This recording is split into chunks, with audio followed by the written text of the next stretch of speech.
وخير الهدي هدي محمد صلى الله عليه وسلم شر الأمور محدثاتها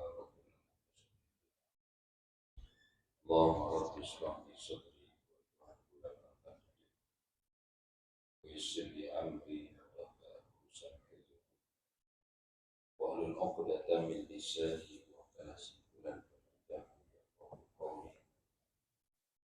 semoga yang mendengar dapat memahami akan kata-kata. Rabbana la ilma lana illa ma 'allamtana innaka antal alimul hakim. Wa la haula wa la quwwata illa billahil aliyyil azim. Ya alim 'allimna min ilmika ma tarda bihi 'anna wa ya halim fudhikna min kulli. Al-qismu tsani al-qawlu fi ijtinabil ma'asi. Bahagian yang kedua, cara meninggalkan maksiat. Perbincangan berkaitan dengan meninggalkan maksiat.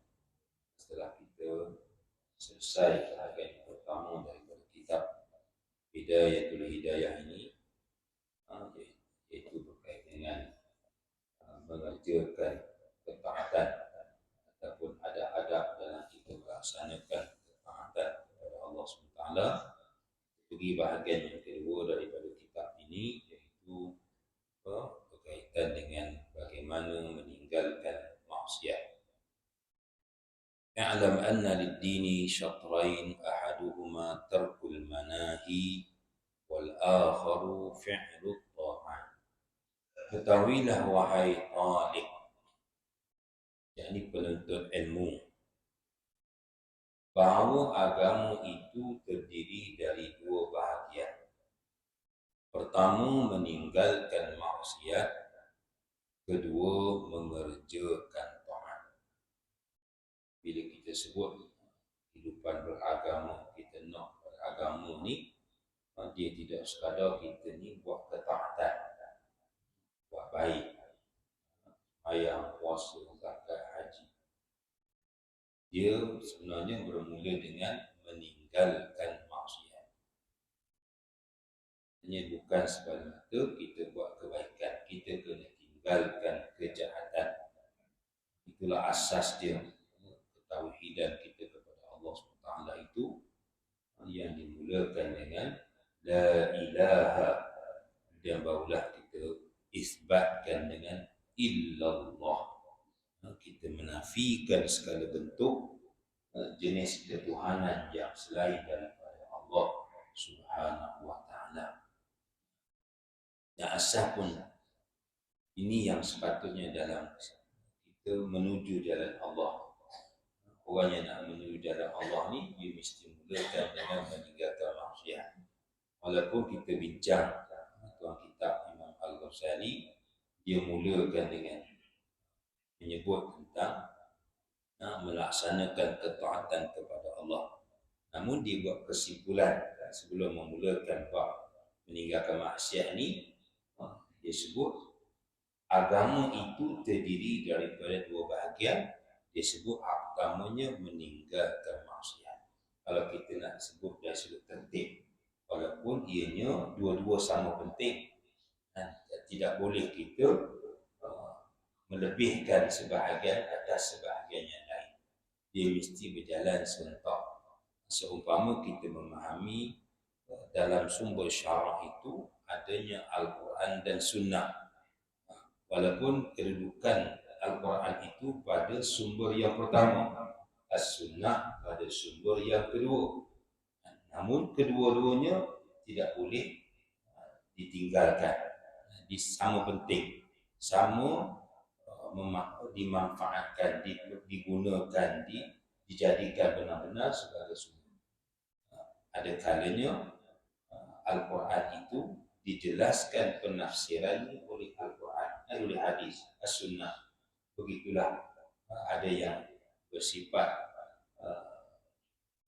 tidak bersifat umum dalam hadis, ada juga yang dihuraikan di dalam Al-Quran. Adapun kita bincang dari sudut tertib, memanglah sumber yang pertama Al-Quran, sumber yang kedua Al-Hadis. Begitulah juga bila kita bicarakan dalam soal bila kita sebut kita ni nak jadi orang yang beragama, kita ni belajar agama, kita ni nak hidup secara beragama, apa dia? Mesti ada dua tiang seringnya, meninggalkan maksiat dan mengerjakan ketaatan kepada Allah Subhanahu Wa Taala.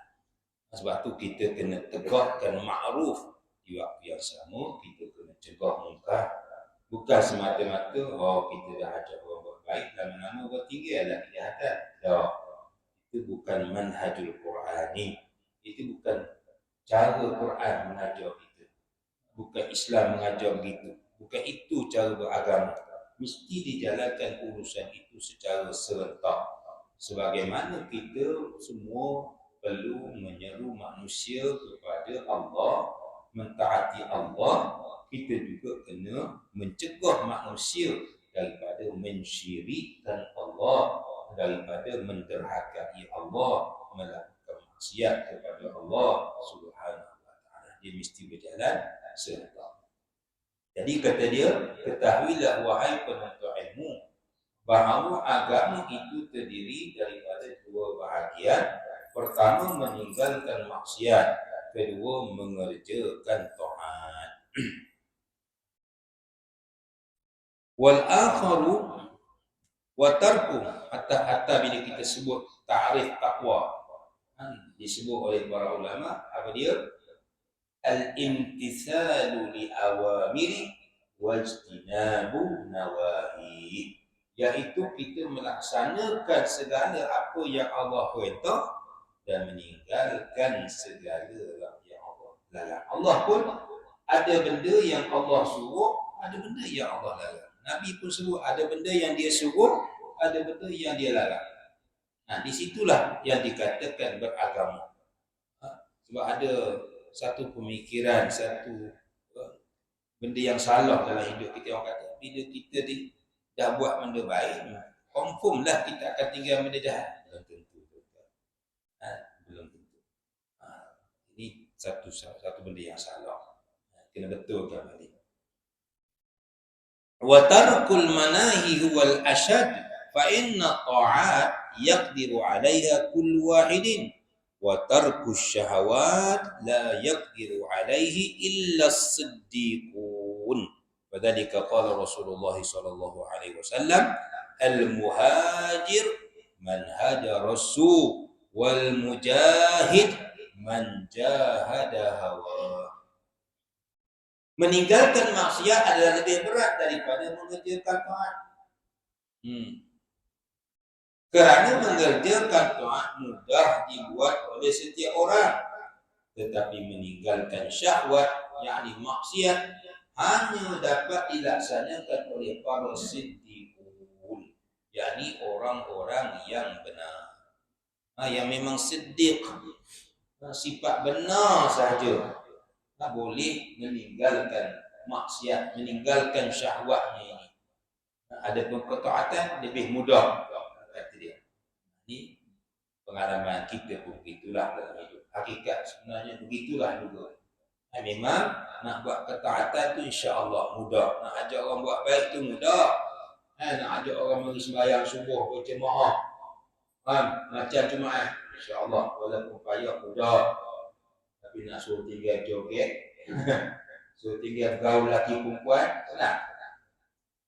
Nak suruh tinggal benda maksiat, tak benda aurat, senang. Susah. Boleh? Ramai-ramai tu semua tak tudung belaka tu. Mari kita pakai tudung. Melainkan orang yang kental saja, kuat jiwa dia berani nak cakap begitu. Mestinya susah. Kalau ada orang duk joget, duk telalok, semua kita nak cakap. Jom kita, bukan sebarang orang. Janggal sangat dia ni mari mana, planet mana ni, sejak bila pula ni. Orang kata tak sihat lah. Jadi susahnya nak suruh orang tinggalkan maksiat, tinggalkan syahwat. Benda yang dah kalau tak ada orang macam kita lah duk sembang-sembang nak tiba-tiba nak sebut pada kawan, nak nasihat dia. Tengok duk seronok ni, cerita pasal orang mengumpat sana. Tiba-tiba seorang kata, nak tegur masa tu. Bukan senang tuan-tuan. member rapat kawan semua. Dan dia duduk sembang elok dah, tiba-tiba pak masuk mengumpat orang lain. Macam mana kita nak tiun balik pada asal, pada yang elok tadi? Susah. Awal rapat, kita memang rapat dia baiknya dia. Tapi kena ada orang kata kena ada hikmah lah. Kan? Tu pengalaman tu. Sembang kawan-kawan dalam kereta lah. Tiba-tiba dia sebut cerita orang telok oleh kita pun, kita dengar azan sekejap, dengar Quran sekejap. Maknanya keadaan boleh terima tu dia senyum. Kalau anak marah tu, tiga tu, ampun. Macam dia bagus sangat, dia kata kau nak jawab dengar Quran. Dan kita tu lah. Tapi kalau orang yang dia, kan, dia boleh diterima tu, dia faham lah bahawa kita tak suka lah dia bercakap benda tak senonoh tentang kawan tu. Dia elok dah ada cerita pasal perjuangan, cerita pasal jihad, cerita pasal tiba-tiba puk masuk cerita mumpat orang. Kita nak ubah balik tu, bukan senang juga. Member rapat pun belum tentu boleh terima kalau kita tiba-tiba jom kita dengar radio sekejap kan. Ubah dalam kereta kan. Aku tengok syok cerita kau tiba-tiba nak potong trik betul lah. Gua lah, aku balik lah. Nak lah ikut. Betul tak? Mesti ada begitunya. Orang yang dia sombong tu, orang yang dia memang ego ni susah. Bukan kata apa, saya pun. Kita dengan keluarga, dengan isteri, kita dengan nak buang tu. Tak? Dalam kita tengok sedap. Tiba-tiba orang potong trik itu. Baik. Memanglah sesuatu yang Sebab tu nak meninggalkan syahwat maksiat ni lagi susah daripada nak melakukan ketaatan. Dia hanya kepada siddiqun atau siddiqin, orang yang benar-benar saja. Sebab tu Nabi SAW bersabda, orang yang sebenar-benar berhijrah ni ialah orang yang berhijrah daripada kejahatannya, yakni meninggalkan segala maksiat kejahatan syahwat. Itulah sebenar-benar hijrah yang dikatakan tinggal tu. Al-muhajir, al-hijrah minal hajar, minal hijru, minal hijrah minal hajru. Tinggal asalnya tarku, tinggal asalnya tinggal benda yang tak elok. Sebenar-benar hijrah apa dia? Ialah tinggal yang tak elok. Kalau dulu Nabi hijrah daripada Mekah ke Madinah, tinggal kau orang yang mensyirikkan Allah, tinggal yang orang tak nak kepada Islam, tinggallah kau orang yang menentang perjuangan Islam. Nabi hijrah.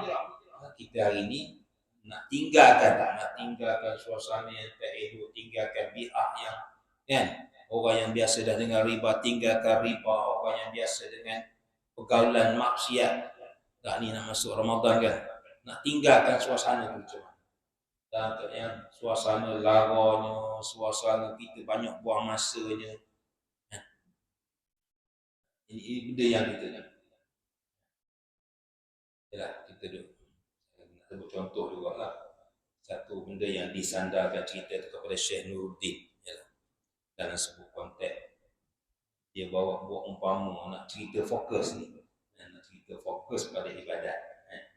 Walaupun saya pun bawa juga handphone ni awal rakam ni. Tapi nak ceritanya bagaimana dia kata apa ni? Bagaimana orang yang masuk padang bola jam setengah. Bagus juga dia punya analogi dia tu untuk kita ambil dalam konteks fokus, nak faham pada fokus. Pernah kita tengok orang main bola tu, dia kata masuk dalam stadium bawa handphone. Main bola tu. Padahal sejam setengah tak buka handphone. Pernah tu. Dia kata kita masuk masjid, tak, handphone tak tinggal. Dia buat analogi gitu. Itu takkanlah masuk masjid nak menghadap Tuhan rasa dengan reschedule. Orang yang main bola tu rasa lebih penting daripada nak menghadap Tuhan tadi. Sudah Tuhan. Maknanya lebih pernah tengok tak? Dalam masa sejam setengah tu orang main bola tu bukan handphone. Tak ada kan? Tapi kita nak menghadap Tuhan ni. Jadi kalau benda yang tak ada sebab apa-apa dah. Tak ada sebab kita nak bawa handphone. Tak ada sebab. Ada seorang syekh pula dia cerita bab baca Quran, nak baca Quran. Kita kalau nak baca Quran dia kata memang kena tutup handphone. Jangan duduk dekat handphone. Memang tu musibah akhir zaman. Orang yang hafal Quran, orang yang Memang kalau duduk tepi handphone confirmnya tak akan habis. Satu juzuk ke, satu muka. Nak dapat satu muka pun agaknya susah kalau pakai handphone. Itu dia cerita. Ni nak dalam konteks fokus, nak faham fokus. Bukan kita tak bagi bawa tu. Analogi yang kita boleh ambil. Ada juga cerita yang disandarkan kepada apa ni, Imam Syekh Sudais. Wallahu a'lam betul tidak. Tapi mana cerita tu disandarkan pada dia. Dia sembahyang ke Masjid Nabawi, Masjidil Haram tu, kan? Apa ni? Tengok bunyi nyanyi dia boleh handphone tu. Bunyi apa? Tune apa ni? Nyanyi tu. Handphone dia pun menangis. Kenapa Syekh menangis? Kata aku di rumah aku tak pernah aku dengar nyanyian. Tapi aku mari rumah Allah aku dengar nyanyian. Allah. Di rumah aku tak pernah dengar satu nyanyian pun. Tak pernah dengar. Tapi aku mari rumah Allah aku dengar. Dia pun menangis. Jadi benda ni walaupun kita kata tidaklah bersifat qat'i, tapi nak sebut ini suatu benda yang analogi yang kita boleh ambil sebagai panduan kita. Orang yang tak ada keperluan apa-apa tak perlu je Allah sekejap sana. Nak mari iman tarawih ke, nak mari sembahyang Jumaat ke apa tak perlu. Tak perlu. Kita nak beri tumpuan ataupun kita nak baca Quran tadi. Duduk jauh-jauh daripada handphone. InsyaAllah satu juzuk tak sampai setengah sejam. Tak sampai setengah jam kalau orang yang hafal Quran tu sekejap je habis. Sekejap je habis. Tapi kalau duduk depan handphone, hafal Quran ke, ustaz ke apa ke, duduk sejam nak dapat setengah juzuk, nak dapat tu pun tak dapat. Memang takkan dapat. Takkan khatamnya kita Ramadan tu. Ini benda-benda yang kita kena perhatian. Lepas tu nak tinggalkan kejahatan sangat memerlukan kepada mujahadah wal mujahid man jahada hawa, dan orang yang berjihad yang sebenar adalah orang yang memerangi hawa nafsunya. Ini dalam konteks untuk kita memastikan bahawa diri kita ini benar-benar berusaha bersungguh-sungguh bermujahadah dalam meninggalkan kemaksiatan kepada Allah. Itu semua dari hadis yang asli riwayatnya hasan sahih.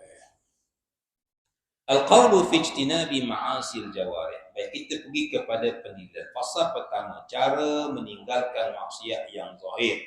Ini maksiat anggota badan kita. Wa ala annaka innama ta'sillaha bi jawarihika. Wa hiya ni'matun min Allah 'alaika wa amanatun ladaika fasta'anatuka bi ni'matillah ala maksiyati ghayatul kufran wa khiyanatuka fi amanatin istawda'aha Allahu ghayatut tughyan wa a'dha'uka ra'ayaka fanzur kaifa tar'aha kullukum ra'in wa kullukum mas'ulun 'an ra'iyati.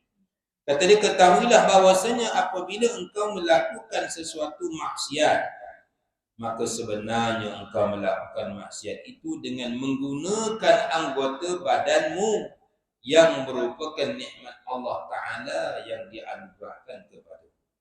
Kita kena fikir bahawa segala anggota badan, pertama kita buat maksiat ni dengan apa? Dengan anggota badan kita. Mata, telinga, kaki kita, mulut kita, hidung kita. Dengan itu yang kita buat maksiat. Dan semua tu adalah nikmat Allah yang Allah kurniakan kepada kita. Badanmu yang merupakan nikmat Allah Ta'ala yang dianugerahkannya kepadamu. Tak? Betul lah. Cuba tak ada mata tengok. Macam mana kita rasa? Cuba tak dengar tengok. Cuba tengok Allah, ada orang yang tak dengar, mata tak nampak, mulut tak ada bercakap. Tak tahu lah. Siap.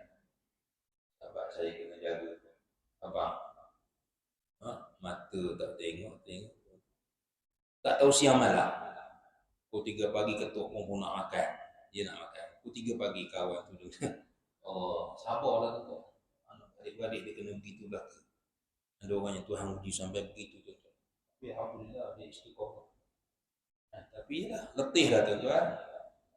Pukul 3 pagi kan ketuk. Dia tak ada masa. Tak? Nak cakap tak reti. Mata tak nampak. Telinga tak dengar. Umur dah 50, 60 kan. Allah, siap. Dia tahu ada masa dia nak makan, dia makan. Kadang-kadang dia masuk tandas tu, daripada pagi sampai tengah hari. Duduk dalam tandas. Kawan tu nak mandi, nak apa dengan isteri atau sudah lah. Di masjid dah sudah, agaknya. Dah tak ada nak masuk tandas. Nak ketuk kerang, dia duduk dalam tandas.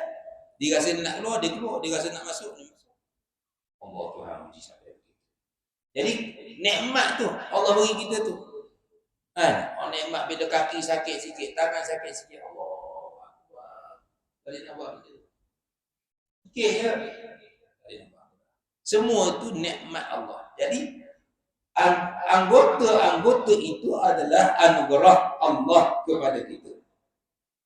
Tiba-tiba kita gunakan untuk buat maksiat. Itu maksud dia. Nak bawa ke situ. Nak jadi macam mana cara nak tinggal tadi. Kena fikir itu semua nikmat Allah beri pada kita. Dan menggunakan amanah yang diberikannya kepadamu. Yalah macam kita ni. Tinggi sikit. Dua pada anggota kita. Ada anaknya, ada isteri. Nak nikmat. Ada orang tak kahwin-kahwin tak. Ada orang tarik isteri dia meninggal, suami meninggal. Boleh pakai tak? Anak lambat dapat. Dia kadang-kadang tak dia nak tengok tu. Cerita betul-betul tu benda kita tengok. Dalam MF. Video ada belakang ni tak. Nak dapat anak lambat, tiba-tiba dapat anak 2 orang, tiba-tiba mati. Kita rasa macam mana? Sayu tengok. Zaman orang boleh tunjuk kok video belakang ni kan. Tak tahan kita. Nak terbayang-bayang. Tak sanggup nak tengok. Apa yang berlaku di Gaza, apa yang berlaku di Palestin ni. Tak boleh nak tengok kita. Kita rasa kita tak buat apa-apa. Apa yang kita boleh buat orang Islam? Sedangkan kita tahu dia saudara kita, sekolah kita, kan? Tak tahu macam mana orang Arab dia fikir. Lepas tu kita lebihkan jadi subhanallah, takutlah.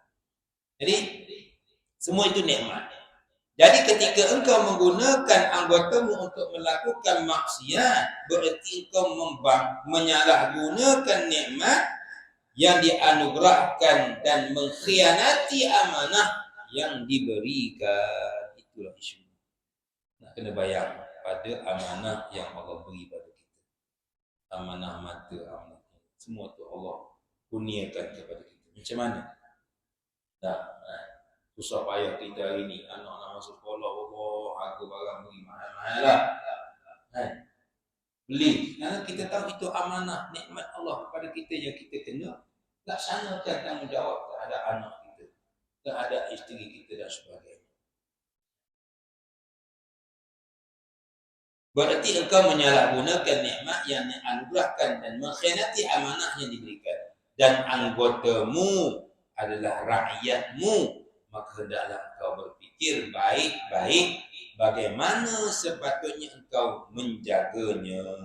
Sabda Rasulullah SAW, "Kullukum ra'in wa kullukum mas'ulun an ra'iyatihi." Di sahih riwayat Imam Bukhari dan Muslim dari Ibnu Umar radhiyallahu anhu. Artinya, maka kamu semua adalah pengembala, yakni pemimpin, dan kamu semua akan ditanya tentang pengembalaannya, yakni kepimpinan. Kita ni jadi raja, jadi pemimpin kepada seluruh anggota kita. Kaki kita nak mengalir ke mana, tangan kita nak mengalir ke mana, kemaluan kita nak buat macam mana, mata, mulut, telinga kita. Kita jadi raja, kita jadi pemimpin. Kalau kita rasa kita tak nak terlibat lah dalam dunia malah politik ini. Tak, ke mana pun kita akan dunia politik ni kita boleh lari. Kita juga pemimpin kepada seluruh anggota kita. Kita nak bawa mana, nak pimpin ke mana mulut kita ni, nak pimpin ke mana telinga kita, nak pimpin ke mana mata kita ni. Semua kita bertanggungjawab. Kita tak boleh lari. Itulah falsafah hidup kita. Kita tak boleh lari. Islam ajar kita ni kena bertanggungjawab terhadap anggota badan kita. kullu zalika kana mas'ula, akan ditanya. Ayat itu Allah sebut semuanya akan ditanya oleh Allah Subhanahu wa taala. Itu dalam hadis, wa kullukum mas'ulun an ra'iyatihi. Lebih tinggi lagi dalam konteks anggota kita, kan? Lebih tinggi lagi kita dalam konteks keluarga, itulah. Bertanggungjawab suami, bertanggungjawab kepada isteri dan anak-anak, isteri bertanggungjawab kepada masalah di keluarganya, di rumahnya, pada anak-anaknya. Tinggi lagi kita sebagai majikan pula, kita sebagai ketua jabatan pula, tinggi lagi sampailah kepada sebagai seorang pengajar, sebagai seorang pemimpin masyarakat dan sebagainya. Semua kita makin banyak, makin besar tanggungjawab kita, pengembalaan kita tu makin banyaklah kita akan ditanya. Makin lambatlah. Tak, kalau orang soalan banyak dengan soalan sikit, memanglah orang soalan banyak tu lambatlah dia lepas. Kan? Hanya sikit cepatlah. Lagi banyak soalan, lagi lambatlah lepas. Kalau kita ni mungkin sebagai ahli syurga, lambatlah masuk syurga je. Kan? Itu cerita kenapa orang yang nak bila dia mati tu nak disegerakan pengurusan dia, sebab dia segera nak masuk syurga. Kan? Tak nak banyak tanya lah, nak masuk. Nanti yang kita nak sangat masuk syurga bi ghairi hisab.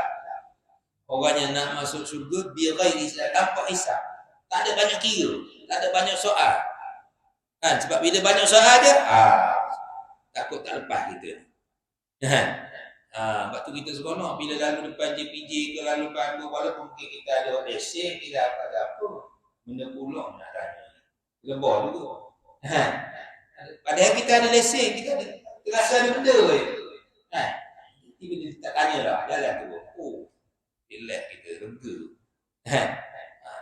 Walaupun mungkin ada apa, nak cerita tu, ada sifat tu, sifat fitrah tu, ada. Rasa macam ada buat benda tak ada. Itulah bila mana kita di hadapan Allah nanti, di padang mahsyar kelak. Kan? Kalau kita tu terus je, tak ada dah, direct. Allah keindahan. Itu yang kita nak sangat. Tapi itulah bergantung pada tanggungjawab tu yang kita takut sangat nak jadi pemimpin, takut sangat. Takut nak jadi pemimpin ini sifat yang patut kena ada. Takut nak ke jawatan, kena sifat yang bukan berebut nak jawatan. Ni macam dia rasa dia ahli syurga dah. Takut kenapa? Sebab banyak soal tadi. Dengan jawatan awak tu, dengan kepimpinan awak tadi. Tak, kalau kita anak seorang, takkan sama dengan anak dua orang. Soalan ni mesti lebih lah. Apa yang awak buat untuk anak pertama, apa yang buat untuk anak kedua. Kalau satu je, apa yang awak buat untuk anak pertama awak, selesai. Ada pula anak perempuan, apa pula awak buat untuk anak perempuan awak? Suruh dia tutup aurat. Dia akan tanya tu. Tak ada, dia tak tanya. Ini benda-benda yang sebenarnya bila kita orang beriman memikirkan Allah. Jadi kita takkan, itu di antara kaedahnya nak meninggalkan kemaksiatan kepada Allah Subhanahu wa taala.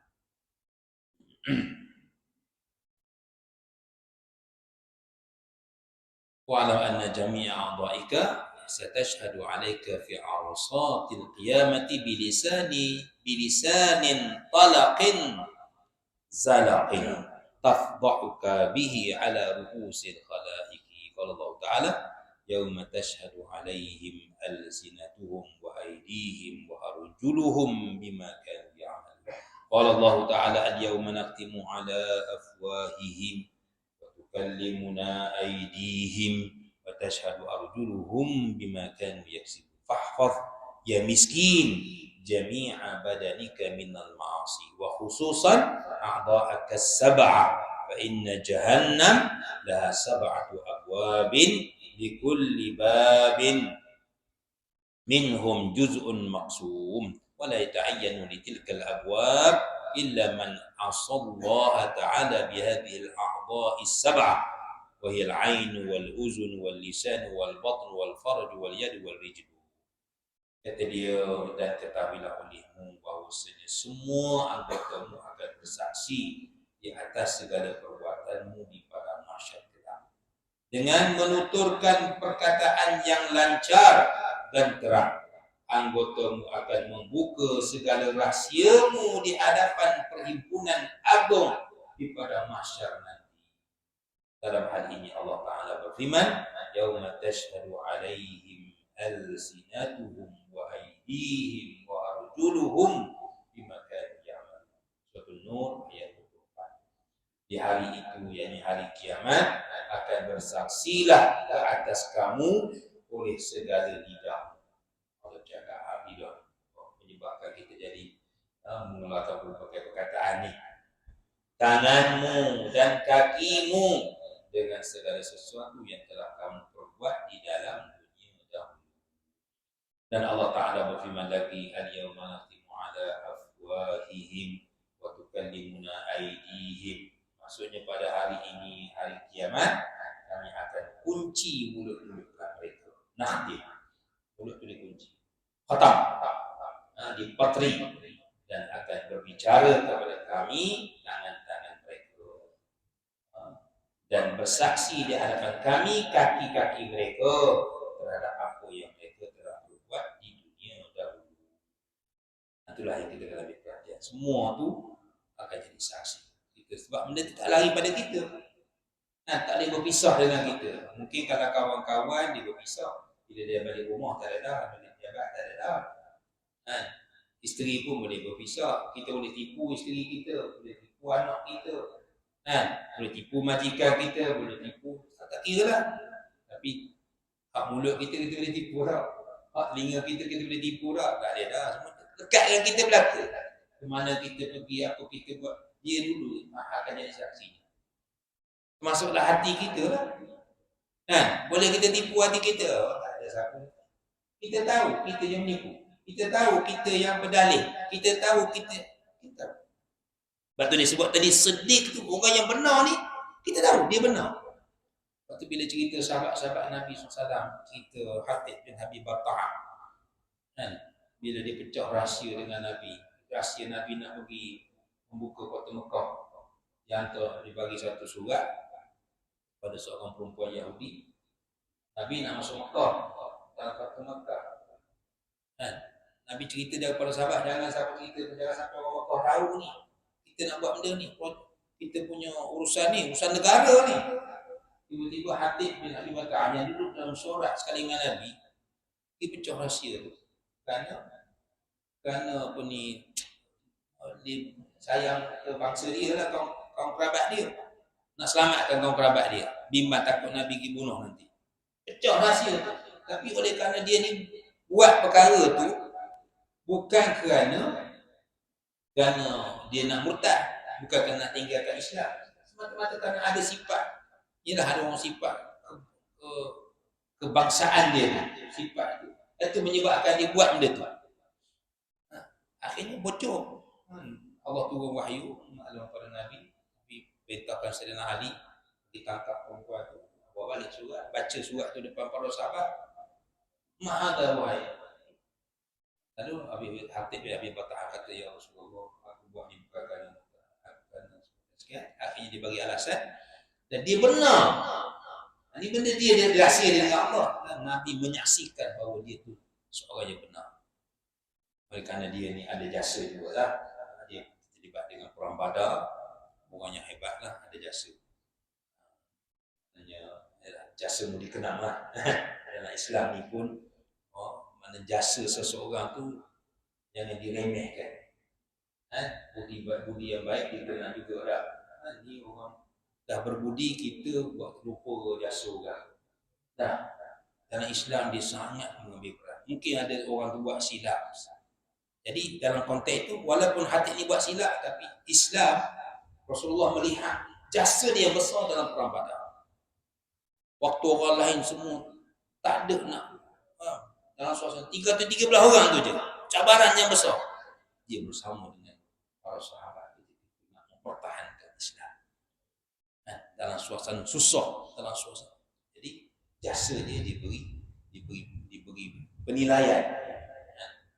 Dalam Islam itu cerita, bila sebut tentang bencin, orang nak apakan bencin, punya ada dalam Islam sejak zaman Nabi SAW lagi. tentang penghargaan kepada mereka yang berjasa ni, disebut istilah apa dalam sirah, diberi namanya suatu bentuk imbuhan pada orang yang berjasa. Zaman Sayyidina Abu Bakar pun ada, zaman Sayyidina Umar, dipanggil taksimul ata. Bukan sahaja kepada orang yang berjasa tu, isteri dia pun diberi juga yang sama. Ini bukan semata lihat dari sudut keuangan, tapi dilihat dari sudut jasa dia. Bukan mudah-mudahan Islam tu ada. Begitulah Hatib bin Abi Balta'ah tadi, bila mana dia menjadi salah seorang daripada ahli Badar, 313 orang tu, jadi dia dimaafkan oleh Rasulullah SAW, walaupun dia dah membocorkan rahsia negara. Jadi balik pada tadi, bila mana semua anggota badan kita ni akan jadi saksi, sebab dia tak lari pada kita, dia ada di dalam. Maka jagalah baik-baik seluruh anggotamu, khususnya anggotamu yang 7, kerana pintu neraka itu 7 pula, dan telah ditentukan setiap pintu itu untuk dimasuki oleh kumpulan yang telah melakukan perbuatan maksiat dengan salah satu di antara 7 anggota badan. Pintu neraka 7, kita pun anggota 7, jaga. Iaitu mata, telinga, lidah, perut, kemaluan, tangan dan kaki. Anda nak kena jaga sungguh-sungguh daripada maksiat. Mata kita, mula dengan mata kan, memang nazrah, permulaan kepada segala maksiat ni mata lah sebenarnya kan. Nazratun fakalamun fasalamun famau'idun fariqahun fatahar. Mula mata tengok, tengok tu assalamualaikum apa khabar, kemudian pasal bagi salam dulu kan, fakalam assalamualaikum, good morning, apa khabar, dan barulah kita cakap hai, apa khabar, kemudian famau'idun, buat janji, fariqah, bertemulah, buat minta senang. Jadi mata, telinga, lidah, perut, perut yang kita ni, kemaluan, tangan dan kaki. InsyaAllah kita akan bincang panjang lebar dan kuliah seterusnya. Mudah-mudahan itu semua adalah usaha-usaha kita tuan-tuan sekalian untuk meninggalkan maksiat yang zahir sebagai satu cara kita menjadi orang yang beragama. Allah sallallahu alaihi wasallam. Alhamdulillahirabbil alamin. Subhanallah wa bihamdihi, asyhadu an la ilaha illa anta, astaghfiruka wa atubu ilaik. Assalamualaikum.